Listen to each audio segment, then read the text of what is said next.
జతపడగా శతకోటి జన్మలు కావాలి, చిలిపి సంసారంలో అలకలు రావాలి,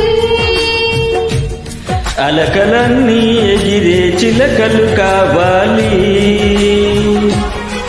అనురాగం అనురాగంలో ఎన్నో సరిగమలు, అనుబంధం అనుబంధంలో ఏవో గుసగుసలు.